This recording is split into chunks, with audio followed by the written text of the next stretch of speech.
करते हैं question. If AB equal to 6 centimeter, BC equal to 8 centimeter and AC equal to 10 centimeter, then find out the area of the triangle and the area of the triangle formed by their medians। ठीक है, relation हमें पता होना चाहिए किसके बीच में, area of triangle और area of triangle form bye their medians. ठीक, अभी हमें कुछ नहीं पता है, अभी हम ट्रायंगल नहीं बना रहे, अभी हमें नहीं पता है ट्रिपलेट के बारे में कुछ भी, लेकिन कभी कभी क्या होता है क्वेश्चन में हड़बड़ी में जल्दी जल्दी में हम लोग क्या समझ नहीं पाते कि ये क्या है, ट्रिपलेट है। ठीक है, इसका मतलब ये नहीं कि हम लोग अगर दूसरा फॉर्मूला लगा देंगे तो गलत कर देंगे, हालांकि टाइम वेस्ट होगा थोड़ा सा, लेकिन आंसर सही निकाल के लाएंगे। ठीक है, कैसे करना है क्वेश्चन को, अगर देखा जाए यहां से तो हम लोग हेरोन्स फॉर्मूला लगाएंगे, कहीं भी लगा सकते हैं हेरोन्स फॉर्मूला। ठीक है, तो हमने क्या किया, हेरोन्स फॉर्मूला लगाया,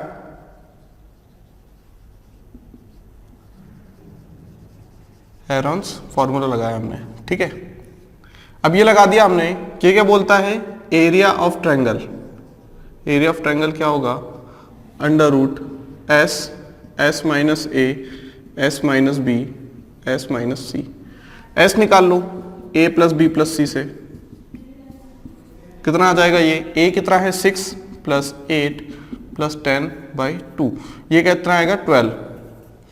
ठीक है, 18 6 12, 12 आ जाएगा ये। ठीक है, यहां रख देंगे हम लोग 12, 12 माइनस ए 6, 12 माइनस 8, 12 माइनस 10। बात समझ में आई, कितना आ जाएगा 12 इंटू 6 इंटू 4 इंटू 2। ठीक, कितना आ जाएगा, अगर इसे देखें 12, ये आ जाएगा, इसे क्या लिख सकते हैं, देखो ये आ जाएगा 12 और 6 2 12 और ये 4, तो इसे लिख दिया 12 और 4 को लिख दिया हमने 2 इंटू 2, तो कितना आ जाएगा 12 इंटू 2 24 सेंटीमीटर। ठीक है, ये क्या आ जाएगा हम लोगों का 24 सेंटीमीटर एरिया आ जाएगा। बात समझ में आ गई, ये एरिया ऑफ ट्रायंगल ही है, ये एरिया ऑफ ट्रायंगल है, आसानी से आंसर निकल गया यहां से। ठीक है, अब बात करते हैं क्या और कोई भी तरीका है क्या निकालने का, क्या और कोई भी तरीका है कि हम लोग निकाल सकते हैं, बिल्कुल निकाल सकते हैं। हमने देखा कि ये क्या है, ट्रिपलेट बन रहा है एक, क्योंकि एग्जाम में क्या डायग्राम बना हुआ नहीं देंगे। ठीक है, डायग्राम हमें बनाना पड़ेगा, उसके लिए ट्रिपलेट पता होना चाहिए। तो 6 8 और ये 10 क्या है, ट्रिपलेट है। हमने डायरेक्ट देखते ही लगा दिया हाफ बेस इंटू हाइट, हमने देखा हाफ बेस 8 मान लिया, हाइट 6 मान लिया, 24 सेंटीमीटर स्क्वायर। कुछ टाइम लगा क्या, नहीं लगा, नहीं लगा ना, सेंटीमीटर स्क्वायर है एरिया की यूनिट। इतना सब कुछ करने से अच्छा अगर आप समझ पाते पहले कि ये ट्रिपलेट बन रहा है तो हम आसानी से निकाल लेते हैं, इसलिए ट्रिपलेट का बहुत इंपॉर्टेंट यूज है। हमने यहां तक तो निकाल लिया कि यहाँ पे एरिया ऑफ ट्रायंगल। दूसरी बात, area of triangle form by median.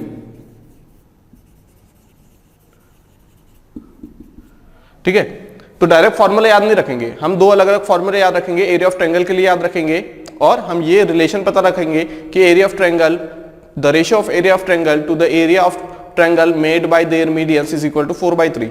तो यहां से area of triangle form by median है ना, एरिया ऑफ ट्रायंगल मीडियन, तो 3/4 हो जाएगा, रिलेशन पता है ना 4/3, तो 3/4 हो जाएगा।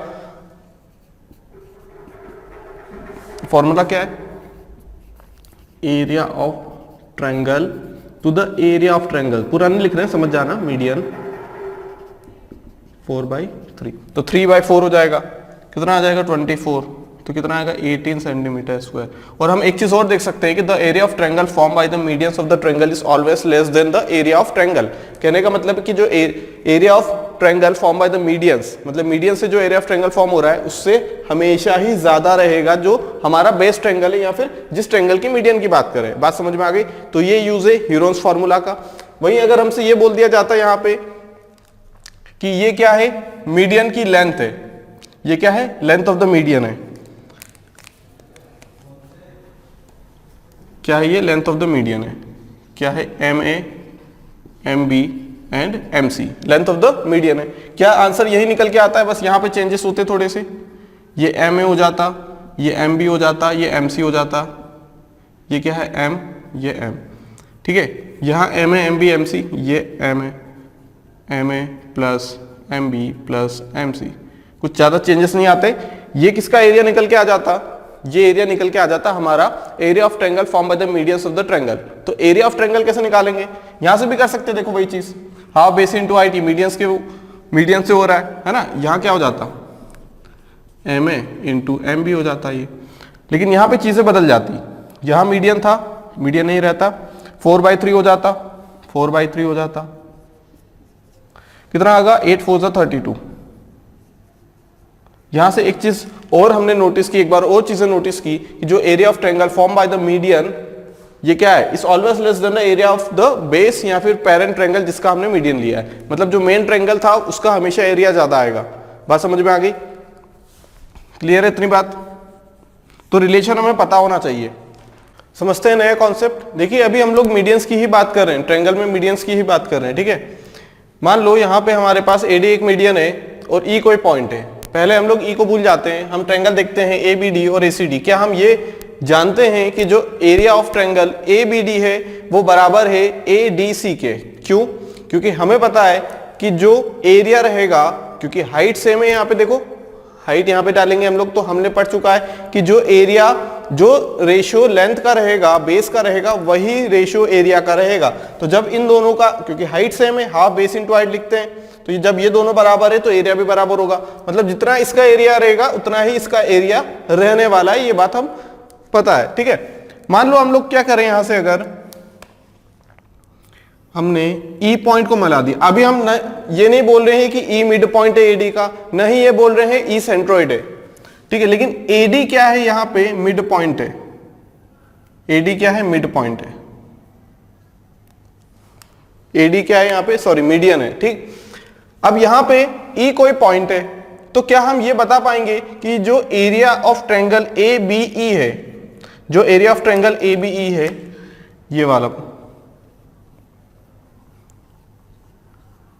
ये वाला वो इस एरिया के बराबर होगा? क्या हम जानते हैं?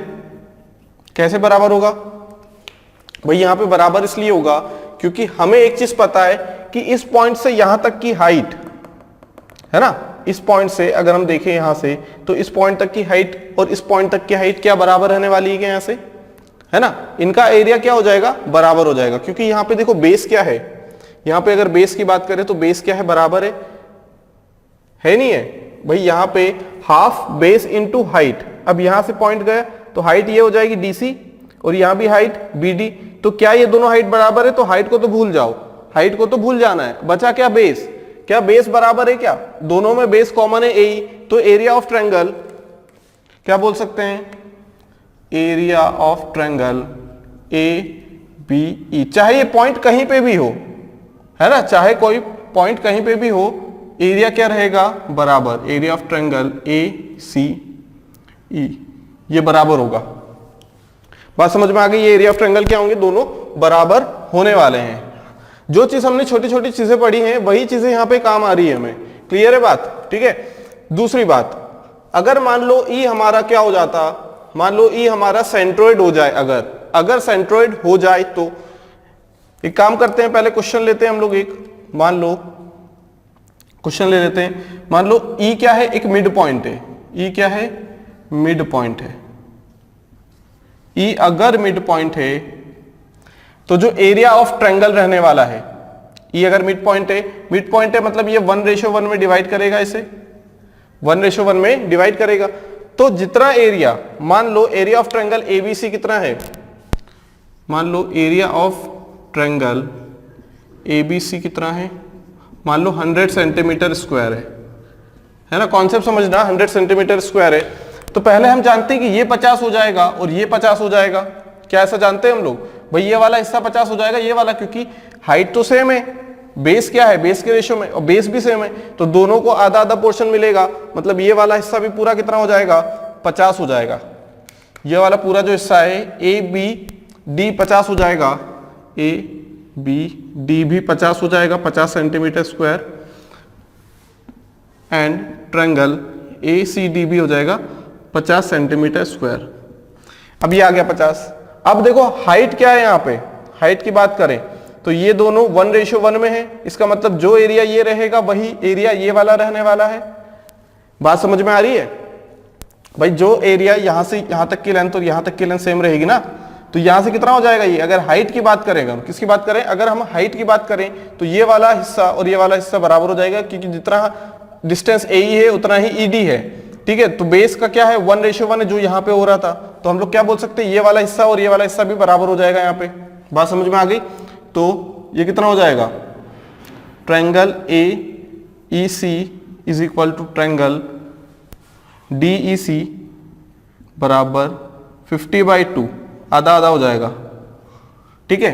तो ये भी 50, ये भी 50, ये भी 50 हो जाएगा और ये भी 50 सेंटीमीटर स्क्वायर हो जाएगा, चारों उससे में बढ़ जाएंगे क्योंकि यहां से भी 1:1, ये क्या बराबर ही है ना, वही मीडियन है मतलब बराबर 1:1, 1:1। पहले ऐसे डिवाइड किया तो आधा आधा हो गया, फिर ऐसे डिवाइड किया तो भी आधा आधा हो गया। बात समझ में आ रही है नहीं आ रही है ना, यही बात हो रही है यहाँ पे। अगर ये मिड पॉइंट होता है तो ठीक है, अगर ये मिड पॉइंट होता है तो मान लो ये क्या है, मिड पॉइंट नहीं होके सेंट्रोइड हो रहा है, मान लो ये मिड पॉइंट नहीं होके ये क्या बन जाएगा, मान लो सेंट्रोइड बन जाता है। कॉन्सेप्ट तो एक ही रखना है हमें, बेस का रेशियो। अगर ये क्या बन जाता है यहां पे जी सेंट्रोइड,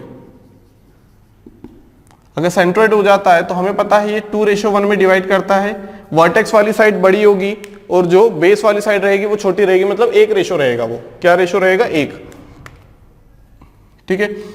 फिर से वही चीज कर लेते हैं, ये भी 50 ये भी 50, ठीक है, दोनों एरिया क्या हो जाएंगे 50 हो जाएंगे।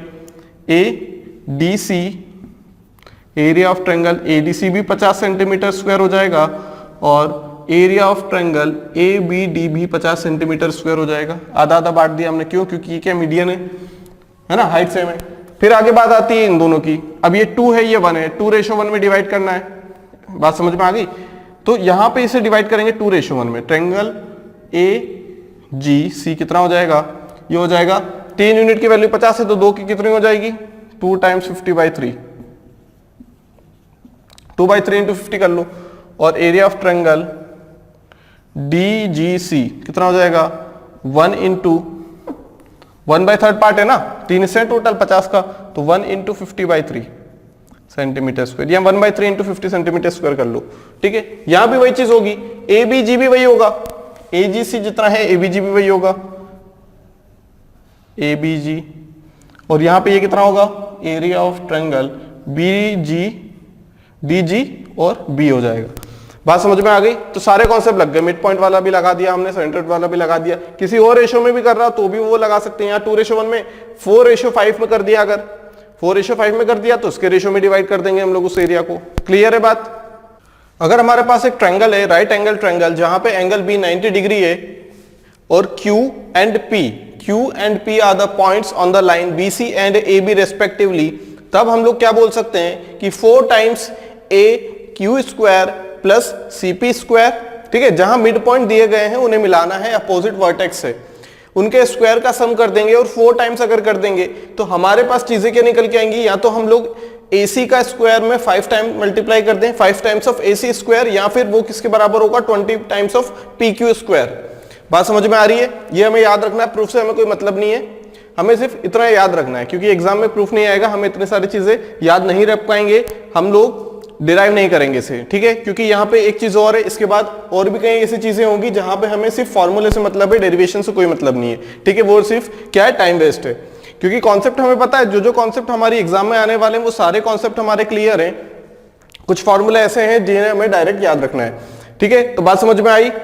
4 times of AQ² plus CP² is equal to 5 times of AC², इसका स्क्वायर प्लस इसका स्क्वायर बराबर, इसका स्क्वायर होगा 5 टाइम्स करना पड़ेगा लेकिन, ठीक है, और इसका 4 times is equal to 20 times of PQ²। Similarly अगर बात करें, यहाँ मिड पॉइंट है, मिड पॉइंट बोल सकते हैं, या फिर हम लोग क्या बोल सकते हैं, यहाँ पे CP और AQ को मीडियन बोल सकते हैं, एक ही बात है, क्योंकि मिड पॉइंट क्या रहेगा, मिड पॉइंट जो पॉइंट रहेगा वहां से अगर हम वर्टेक्स पे लाइन खींचेंगे तो उसे मीडियन कहा जाएगा, क्योंकि बराबर पोर्शन में डिवाइड करते हैं। या तो हम बोलते हैं P एंड Q क्या है, मिड पॉइंट है, या फिर AQ एंड CP क्या है, यहाँ पे हमारे पास मीडियन है। बात समझ में आ गई? अगला कॉन्सेप्ट, यहां पे अगर हमारे पास देखो डायग्राम वही है, एज इट इज डायग्राम बनाना है, लेकिन यहां पे थोड़ा सा चेंजेस है। यहां पे P and Q mid points थे, लेकिन यहां पे X और Y क्या है, मिड पॉइंट नहीं है। X and Y are the points not mid point on side A, B and BC रेस्पेक्टिवली, मतलब X एंड Y पॉइंट्स है, यहां हो सकता है, यहां हो सकता है, यहां हो सकता है, लेकिन मिड पॉइंट पे नहीं होगा। अगर मिड पॉइंट पे होता तो कंडीशन ये लगेगी, मिड पॉइंट के अलावा कहीं भी पॉइंट होता है तो कंडीशन हमारे पास AY² plus CX² equal to XY² plus AC²। X Y square plus A C square, ये हमें याद रखना है। अब देखते हैं एक और प्रॉपर्टी। एक ट्रायंगल है एबीसी, यहां पे हमने दो मीडियन डाले सीई और बीएफ। अगर ये 90 डिग्री पे क्या कर रहे हैं, इंटरसेक्ट कर रहे हैं, ये क्या है 90 डिग्री। हालांकि ज्योमेट्री में ऐसा होता है कि कभी कभी हमें ऐसा लगता है कि ये चीज एक्चुअल में हो नहीं रही है, लेकिन अगर हमें लिखा हुआ दिख जाता है या गिवन रहता है, एग्जामिनर हमें दे देता है, इसका मतलब कि क्या है, वो 90 डिग्री है, हमें मानना ही पड़ेगा। क्योंकि यहाँ पे ये दिख रहा है क्या 90 डिग्री, नहीं दिख रहा है, फिर भी हमें मानना पड़ेगा। हो सकता है ये दोनों एफ और एफ सी बराबर नहीं दिख रहा हो आप लोगों को, लेकिन एक्चुअल में ये क्या है, बराबर है। हम लोग एक्चुअल स्केलिंग से थोड़ी बनाते डायग्राम, ठीक है। तो यहाँ पे हमें जो लिखा हुआ रहता है उसी को मानना है, क्लियर। तो यहाँ पे अगर ये 90 डिग्री पे इंटरसेक्ट कर रहे हैं तो हमारे पास A B square plus A C square किसके बराबर आएगा, 5 times of B C square, ठीक है। बात समझ में आ गई। मतलब मीडियंस जिनके ऊपर जा रहा है, वर्टेक्स से ये वर्टेक्स से मीडियन जिन साइड्स के ऊपर जा रहा है उनका स्क्वायर कर देना, उनके सम का स्क्वायर कर देना, ठीक है। स्क्वायर करके सम कर देना मतलब, ठीक है, equal to 5 times of B C square, ठीक है। बात समझ में आई। अगर हम यहां से अगर डाल दें, मीडियन डाल दें और इनके बीच में एंगल अगर आ जाए तो वही केस करेंगे। जहां पे मीडियन जा रहा है, जहां पे मीडियन गिर रहा है, जैसे यहां पे सीई है और बीएफ है, किस साइड पे है, एबी, और एसी पे है ई और एफ, तो एबी का स्क्वायर प्लस एसी का square equal to 5 times of opposite side का स्क्वायर, ठीक है। कंफ्यूज नहीं होना है हर बार, ठीक है, क्योंकि यहां पे क्या हो रहा है 90 डिग्री है। तो कुछ प्रॉपर्टी और भी थी हम लोगों ने जो अभी पढ़ी थी इसके पहले, वो प्रॉपर्टी भी हमें याद रखना है कि कहां पे क्या चीज होती है। बात समझ में आ रही है। तो यहां पे कितना आ जाएगा, A B square plus A C square equal to 5 times of B C square. अब प्रूफ करना चाहे तो कर सकते हैं, लेकिन कोई मतलब नहीं है। मान लो यहाँ पे क्या है, ए है, ये 2:1 में डिवाइड करता है, ये 2a हो जाएगा, वर्टेक्स वाली साइड बड़ी होती है। मान लो ये क्या है, b है, तो ये 2b हो जाएगा। अब 90 डिग्री बन रहा है तो ये भी 90 डिग्री होगा, ये भी 90 डिग्री, ये भी 90 डिग्री। तो यहां से 3 ट्रायंगल बनेंगे हम लोगों के पास, एक तो BEC, FCB, और एक कौन सा बनेगा ट्रायंगल बड़ा वाला, देख लेते हैं हम लोग कौन सा ट्रायंगल बनने वाला है। यहाँ पे ये भी 90 डिग्री होगा, तो एक बनेगा B, और यहाँ पे हम क्या बोल दें इसे, O बोल दें, तो BOC बनेगा। क्या बनेगा, BOC बनेगा। यहां से हम लोग क्या कर सकते हैं, सॉल्व कर सकते हैं। देख लेते हैं 2 मिनट फटाफट। ट्रायंगल BEO की बात करें तो क्या आ जाएगा, यहाँ पे देखो ये 90 डिग्री है तो ये हाइपोटेन्यूस हो जाएगा, BE square is equal to A square plus 4B square, है ना। ट्रायंगल किसकी बात करें, अगर COF की बात करें, COF की बात करें तो ये CF square is equal to B square plus 4A square हो जाएगा, ठीक है। अब अगर यहां से बात करें हम लोग तो यहां पे क्या कर सकते हैं, ट्रायंगल BOC की अगर बात करें, ये BEO, COF और BOC, तो कितना आ जाएगा 4B स्क्वायर, ये 90 डिग्री है ना, तो प्लस 4A स्क्वायर किसके बराबर होगा, पाइथागोरस लगा रहे हैं, BC का स्क्वायर। बात समझ में आ गई, इतनी बात क्लियर है यहां से। अब AB स्क्वायर, BE क्या है, AB स्क्वायर का आधा है, इसे अगर देखें हम लोग, ठीक है, तो क्या हो जाएगा, देखो ये क्या आ जाएगा, BE स्क्वायर को क्या लिख सकते हैं, AB square by 4 equal to A square plus 4B square, ठीक है। और क्या कर सकते हैं अगर देखा जाए यहां से, तो ये चीज यहां से निकाल के लेके आए हम लोग। और CF की बात करें तो ये कितना हो जाएगा, AC स्क्वायर बाई 4 कितना, B square plus 4A square, B square plus 4A square. और क्या कर सकते हैं देखा जाए यहां से, अगर हम देखें तो यहां से क्या कर सकते हैं, एक काम करते हैं, इन दोनों को ऐड कर देते हैं, इन दोनों को ऐड कर देते हैं हम लोग। कितना आ जाएगा ये, AB square plus AC square by 4, और ये कितना 5 common A square plus B square, 5 common A square plus B square. अब A square plus B square यहां से अगर निकालें हम लोग तो कितना आ जाएगा, A square plus B square, BC square by 4 कितना आ जाएगा, तो ये आ जाएगा AB square plus AC square by 4 equal to 5 times से A square plus B square की वैल्यू यहां से A square plus B square की वैल्यू यहां से आएगी, ठीक है, BC स्क्वायर बाई 4, तो ये 4 से 4 cancel, AB square plus AC square equal to 5 times of BC square. ठीक है, कोई मतलब नहीं है हमें इससे, हमें सिर्फ इससे मतलब है AB square plus AC square equal to 5 times of BC square, क्योंकि यहाँ पे हर चीज क्या है, ज्योमेट्री में हर चीज क्या है, किसी थ्योरम है, कोई स्टेटमेंट है। ठीक है, तो क्या सारी चीजें हम लोग याद नहीं करेंगे, हम लोग जो मेन रिजल्ट है उसी को याद करेंगे, हमें कोई मतलब नहीं है कि वो चीज कहाँ से आई, उनका डेरिवेशन क्या है, प्रूफ क्या है। ठीक है, हमें सिर्फ इतनी चीज याद रखनी है कि अगर ABC ट्रायंगल है, दो मीडियन एक दूसरे को 90 डिग्री पे इंटरसेक्ट करते हैं, तो हमें क्या पता होना चाहिए कि AB square plus AC square equal to opposite जो साइड है जिसपे मीडियन नहीं है, देखो यहाँ मीडियन है क्या, नहीं है, सिर्फ दो मीडियन की बात करें, तीन क्या इंटरसेक्ट करते हैं 90 डिग्री पे, नहीं कर पाएंगे। ठीक, तो यहाँ पे क्या हो जाएगा 5 टाइम्स ऑफ BC स्क्वायर, ये हमें याद रखना है। एक प्रॉपर्टी और देखते हैं, अगर AD मीडियन है और यहाँ पे M क्या है, सेंट्रोइड नहीं है, M क्या है यहाँ पे mid point of median AD, अगर ऐसा है तो हम लोग क्या बोल सकते हैं कि जो वर्टेक्स B है, अगर वहां से हम लोग क्या करें, एक M से पास होने वाली लाइन बना दे जो कि AC को किसी पॉइंट N पे टच कर रही है, हम लोग क्या बोल सकते हैं कि ये जो पॉइंट रहेगा AN, ये इस साइड को AC को 1:2 में डिवाइड करेगा, 1:2 में डिवाइड करेगा। बात समझ में आ गई, 1:2 में क्या करेगा, डिवाइड करेगा, ये हमें याद रखना है। रिजल्ट क्या है, AN/NC का जो रेशो है वो क्या रेशो रहेगा, 1:2। क्लियर है इतनी बात?